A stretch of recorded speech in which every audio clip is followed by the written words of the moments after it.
We have previously built different kinds of blast systems used to clean, deburr and harden gear wheels at the ZF company in Friedrichshafen. Today, we have the opportunity to view a test run of an automatic pressure blasting unit with a robotic loading system at our own plant.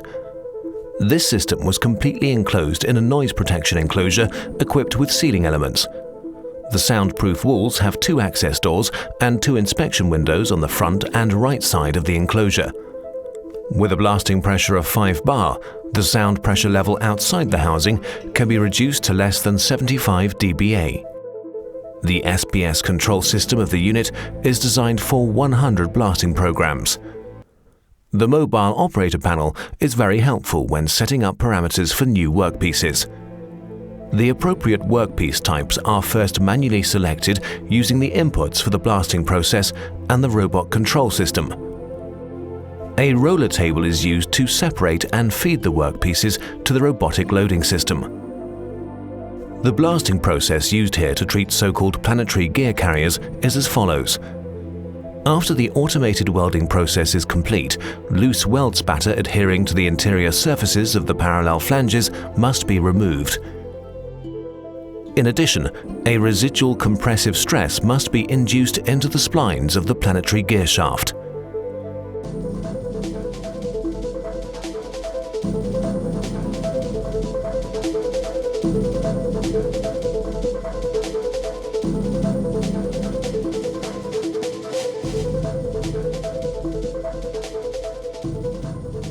Once the workpiece has been automatically placed on the cabin's indexing table, and once the indexing table has advanced by 1 position, the entry and exit doors in the front of the cabin close. The loading system can handle workpieces 220 mm in size with weights up to 30 kg. The walls and doors of the blasting cabin have rubber anti-wearing linings with a thickness of 10 or 20 mm. A rotating hold-down device is now lowered vertically from above and onto the satellite table, which is in the blasting position. This seals off the upper surface of the workpieces.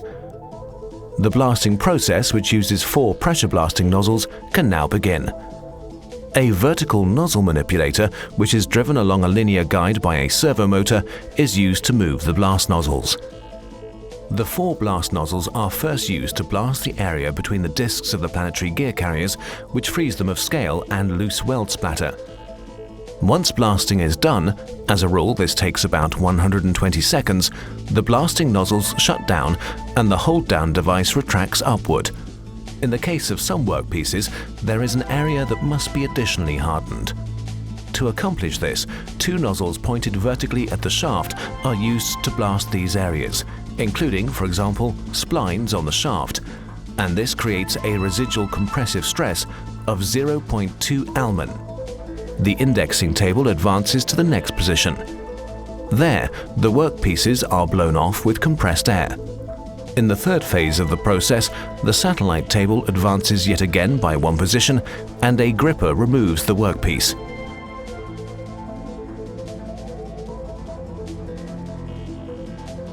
The robot subsequently stops the workpieces in a separate blow-off cabin. A sealing plate located on the gripper arm automatically closes off the cabin.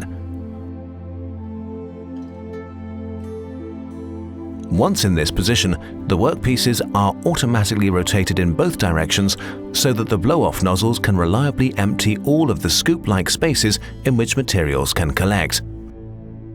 The robot then places the workpiece on the customer's conveyor system so that it can be fed to a downstream labeling device.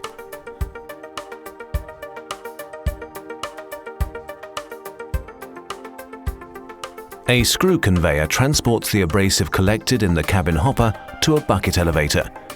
The abrasive is fed to an abrasive processing station on the roof of the unit, where a cascaded air separator subsequently processes the abrasive.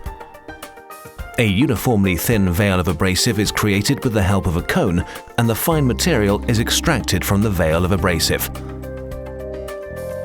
The cleaned abrasive falls into the silo below, where it's stored for the ongoing process. The 200-litre pressure pot is mounted beneath this 500-litre storage silo. A precision feed mechanism controls the transport of the abrasive medium to the blasting nozzles. A control system with adjustable sensitivity monitors the flow of abrasive and guarantees reproducible results.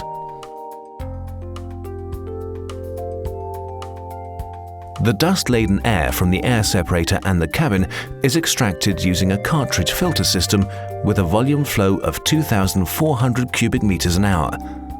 The filter unit removes the fine dust.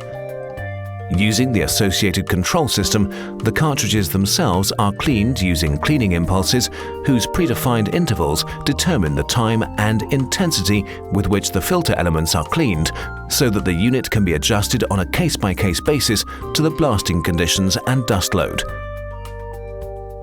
This ensures a highly efficient cleaning process as well as a high level of availability and a long service life for the filter elements. A rotary valve discharges the dust into a waste collection sack. By carefully coordinating the operation of all components, we provide you with a system that delivers excellent results and a high level of reliability. SLF, your partner for blasting, coating and conveying systems.